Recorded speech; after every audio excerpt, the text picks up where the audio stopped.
Welcome back for another deep dive, and I gotta say, this one is pretty dark. We're going down a real dark path with this one. Oh, yeah. We're talking about Robert Lee Yates Jr., a man who lived a double life. I mean, a life that would really chill you to the bone. A double life, huh? Yeah, so he was military, he was Rat. a pilot, seemed like a family man, Typical. but also a serial killer.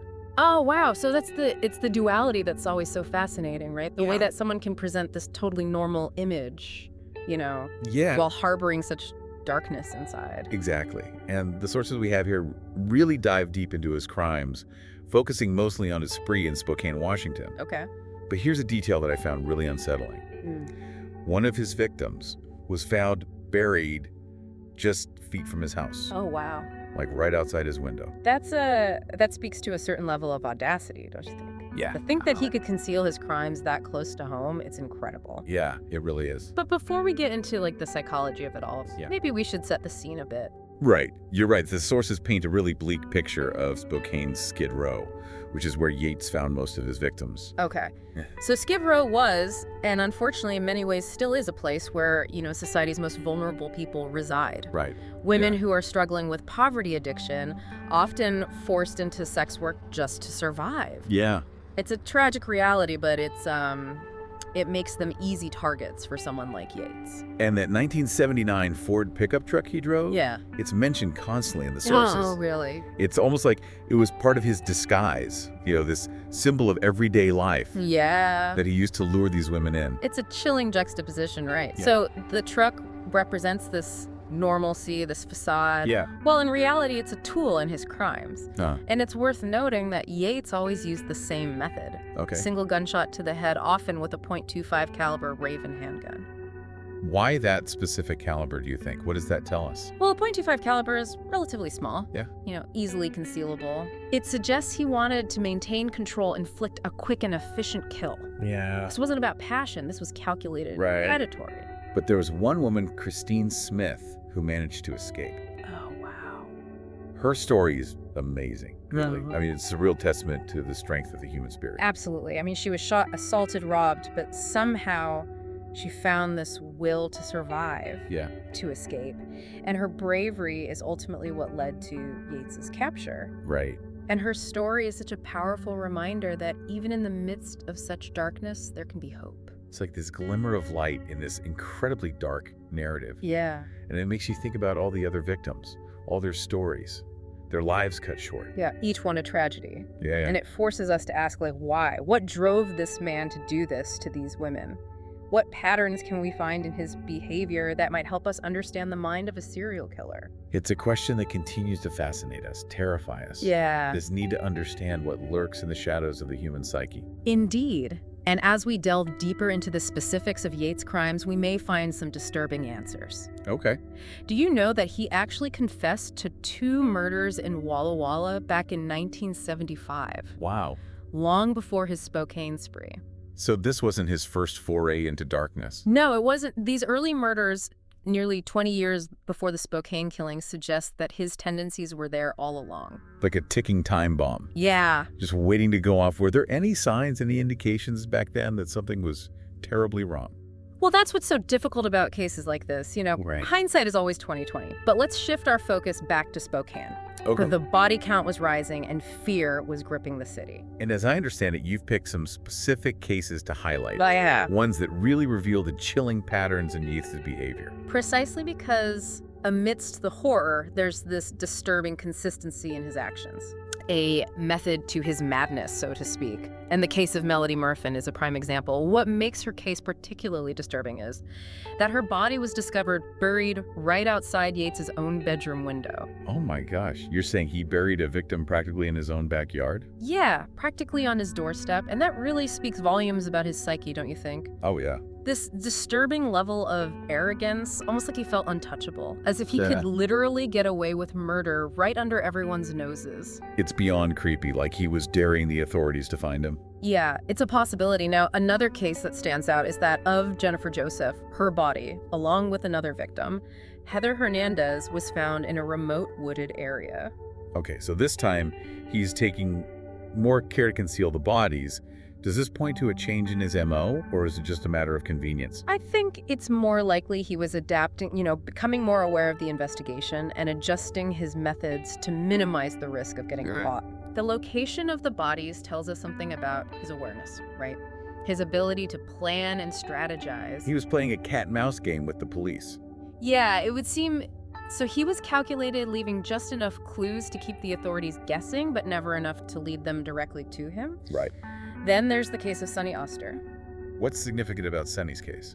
Well, Sonny's body was discovered near a highway rest stop, and this suggests that Yates might have been expanding his hunting ground, Oh, wow. perhaps feeling the pressure of the investigation closing in. Okay, so he was getting bolder, but also maybe more desperate? Perhaps the increasing frequency of the murders, the change in disposal locations, it could indicate a growing sense of urgency, a need to satisfy his urges before being caught. Right. Yeah. Yet he continued to live this double life. The family man, the seemingly upstanding citizen.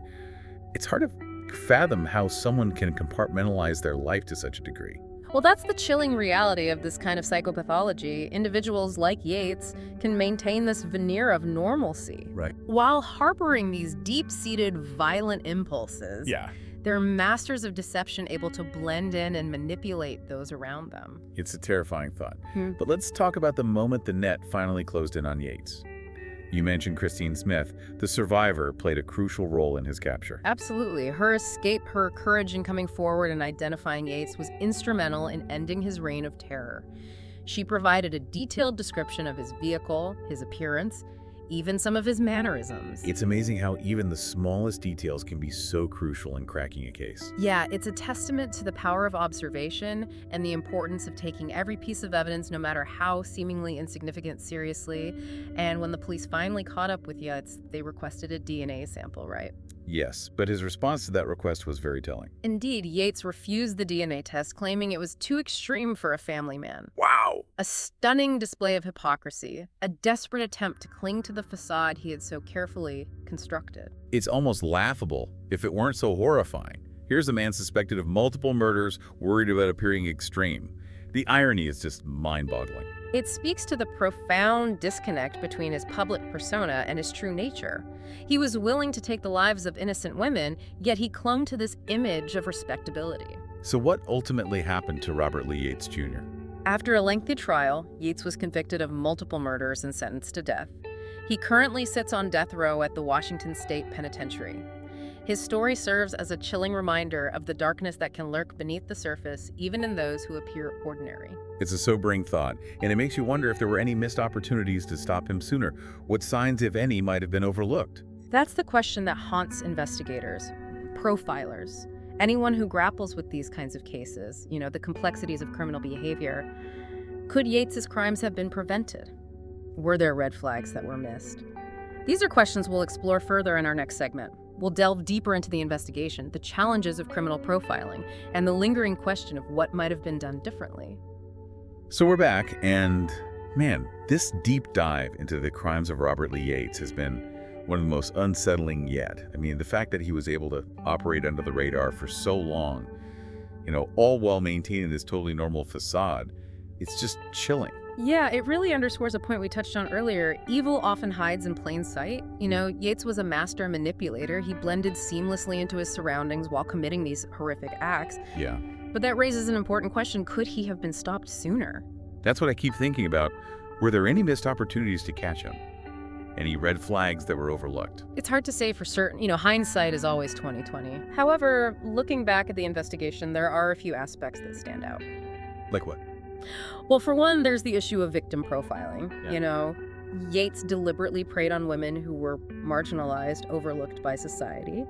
They were working as prostitutes, struggling with addiction, and their disappearances, sadly, didn't always receive the same level of attention as other cases might have. So their vulnerability made them easy targets, and their social status may have led to a delayed response. Precisely, it's a tragic reality that often the most vulnerable members of society are the ones who are most at risk from predators like Yates. Yeah, it's heartbreaking, really. It makes you think about the systemic issues that contribute to these tragedies. Absolutely. Now, another factor to consider is the nature of serial killers themselves. They are often highly skilled at compartmentalizing their lives, presenting a public face that completely masks their true nature.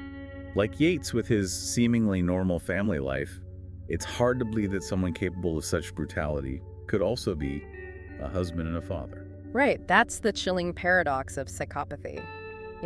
These individuals can often function quite well in society, holding down jobs, maintaining relationships, all while harboring these dark and violent fantasies. So it's not always about looking for the obvious signs of instability or aggression. Not necessarily. It's about recognizing patterns of behavior, subtle inconsistencies that might hint at a darker side. In Yates's case, for example, there were those early murders in Walla Walla almost 20 years before his spree in Spokane. Right. You mentioned those earlier. It does seem like a significant red flag, like a missed opportunity to intervene. It's possible, but it's important to remember that, criminal profiling isn't an exact science. There are always limitations to what we can predict or prevent. So where does that leave us? What can we learn from the case of Robert Lee Yates Jr.? I think the biggest takeaway is that we must remain vigilant, aware of the fact that evil can lurk in the most unexpected places. We must challenge our assumptions and be willing to look beyond the surface to see the potential for darkness that exists within us all. It's a sobering thought, but a necessary one. This deep dive has been a chilling reminder of the complexities of human nature and the enduring challenge of understanding and preventing acts of violence. And it leaves us with a lingering question.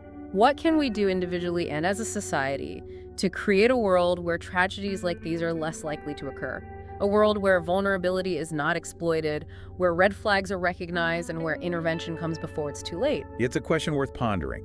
And on that note, we'll leave you to contemplate the intricacies of this case and the broader implications for our understanding of criminal behavior. Until next time, stay curious and stay safe.